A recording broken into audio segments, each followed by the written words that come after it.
요즘 AI 때문에 고민 많으시죠? 아, 나도 이제 뭘 해야 하지? 어떻게 살아남아야 하나? 이런 걱정 다들 한 번쯤은 해보셨을 거예요. 그래서 오늘 이 AI 시대에서 단순히 살아남는 걸 넘어서 여러분의 가치를 폭발적으로 성장시킬 수 있는 아주 구체적인 생존 전략을 알려드리려고 합니다. 자, 우리 한번 솔직하게 얘기해 볼까요? AI 생각만 하면 내 일자리가 없어지는 거 아니야 하는 불안감이 스물스물 올라오죠. 근데 또 한편으로는 와, 이걸 잘만 쓰면 진짜 대박이겠다 하는 기대감도 분명히 있으실 거예요. 맞습니다. 오늘 이야기는 바로 이 질문에서 출발해요. AI가 위협이 될지 아니면 일생일대의 기회가 될지는 전적으로 오늘 여러분이 뭘 배우고 어떻게 행동하느냐에 달려 있습니다. 2639억 6천만 달러. 와, 이게 대체 무슨 숫자일까요? 이게 바로 2035년, 그러니까 이제 10년 좀 더 남았는데 그때 예측되는 자율 AI 에이전트 시장 규모입니다. 그러니까 혼자서 생각하고 일하는 AI 비서 같은 거죠. 더 놀라운 건 매년 40% 이상씩 성장하고 있다는 거예요. 이건 뭐 그냥 성장이 아니라 폭발 수준이죠. 이 말은 즉슨 AI를 더 이상 그냥 좀 편리한 도구 정도로 생각해서는 절대 안 된다는 겁니다. 거대한 쓰나미가 이미 우리 코앞까지 와 있는 거예요. 그런데 이 거대한 AI의 물결이 지금 우리나라의 또 다른 엄청난 트렌드랑 정면으로 부딪히고 있어요. 그게 뭐냐? 바로 엔잡러의 폭발적인 증가입니다. 엔잡러 다들 아시죠? 본업 외에 여러 직업을 가진 분들을 말하는데요. 놀라지 마세요. 2024년 4월 기준으로 이미 50만 명을 넘어서면서 사상 최고치를 찍었습니다. 자, 보세요.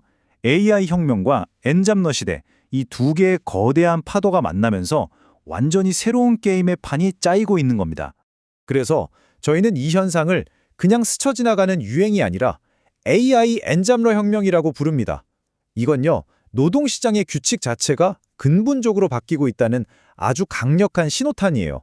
자, 여기 그래프를 한번 같이 보실까요? 엔잡러 연령대를 보면 50대, 60대 이상이 절반이 넘어요. 그렇죠. 많은 분들이 은퇴 후에 생계를 위해서 엔잡을 선택하고 계신다는 뜻입니다. 하지만 우리가 진짜 주목해야 할 부분은 따로 있습니다. 바로 20, 30세대예요. 프리랜서 플랫폼에 새로 가입하는 사람 10명 중 7명이 20, 30이라는 거예요. 이들이야말로 AI를 가장 자유자재로 쓰면서 자신만의 독립적인 경제활동을 만들어 나가는 이 혁명의 주역인 셈이죠.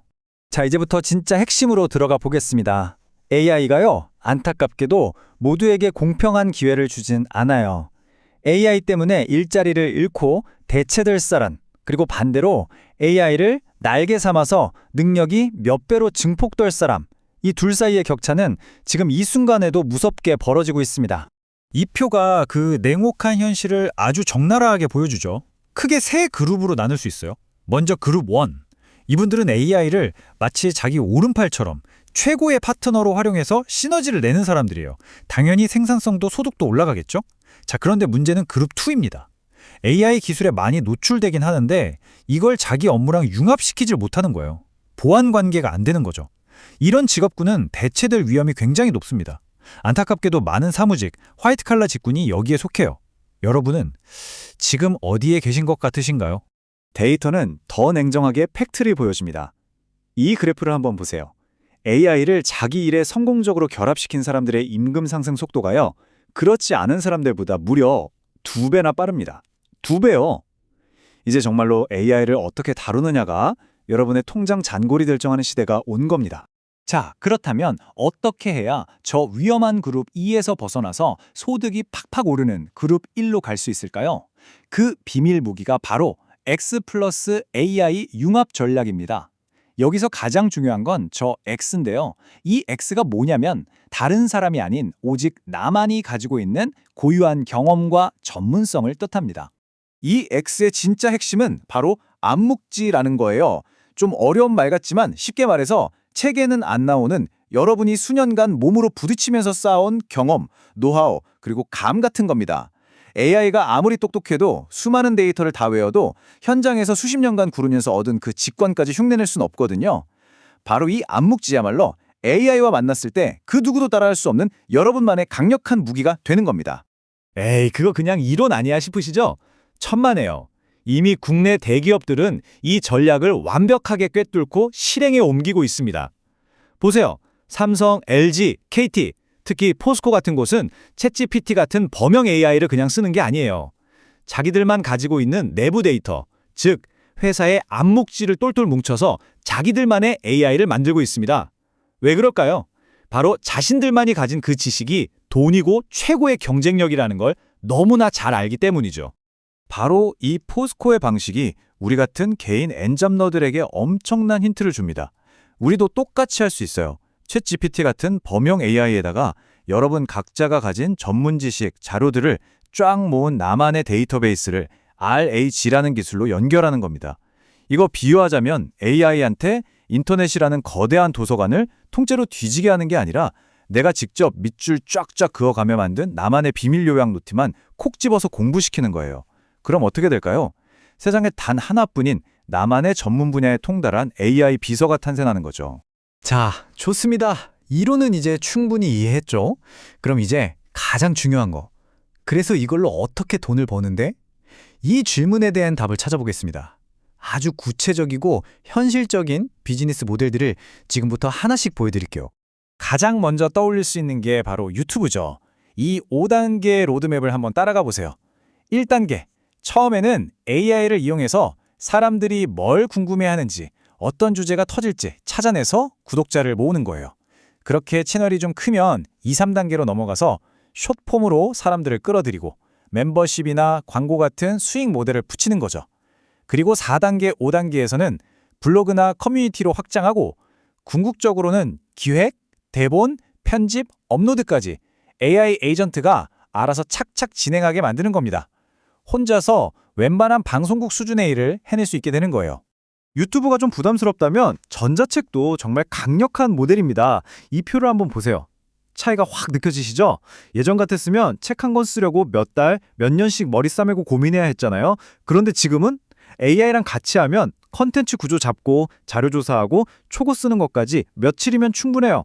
무엇보다 좋은 건 한번 자리 만들어두면 재고 걱정, 배송 걱정 하나도 없이 내가 자는 동안에도 돈을 벌어다주는 훌륭한 디지털 자산이 된다는 거죠.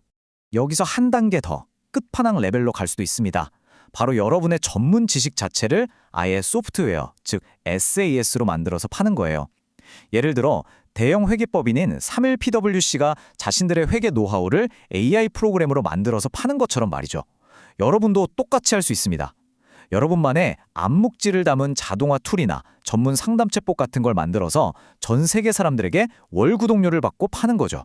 스케일이 완전히 달라지는 겁니다. 자, 그런데 이렇게 AI로 돈을 벌려면 정말 반드시 지켜야 할 새로운 규칙이 있습니다. 바로 저작권 문제예요. 이거 모르고 그냥 막 쓰다가는 나중에 정말 큰일 날 수 있으니까 지금부터는 꼭 집중해서 들어주세요. 기억해야 할 핵심 숫자는 바로 30%입니다. 이른바 30% 룰인데요. 이게 무슨 뜻이냐면 AI가 뚝딱 만들어준 결과물을 저작물로 인정받고 법적으로 보호받으려면 거기에 최소 30% 이상은 여러분의 창의적인 노력이 들어가야 한다는 거예요. 쉽게 말해 AI가 뽑아준 거 그대로 복사 붙여넣기 해서 쓰면 그건 여러분의 창작물이 아니라는 뜻입니다. 그럼 우리 같은 엔잡러는 뭘 해야 할까요? 딱 4가지만 기억하시면 됩니다. 첫째, AI가 만들어준 결과물에 여러분의 생각과 스타일을 듬뿍 담아서 상당히 수정하고 재구성해야 합니다. 둘째, 어떤 프롬프트를 썼고 어떻게 수정했는지 그 과정을 꼭 기록으로 남겨두세요. 셋째, 상업적으로 쓸 때는 이 콘텐츠는 AI를 활용해 만들었습니다. 라고 반드시 표시해야 하고요. 마지막으로 여러분의 소중한 원본 창작물이 AI 학습에 멋대로 쓰이지 않도록 옵트아웃, 즉 거부권을 행사하는 것도 잊지 마세요.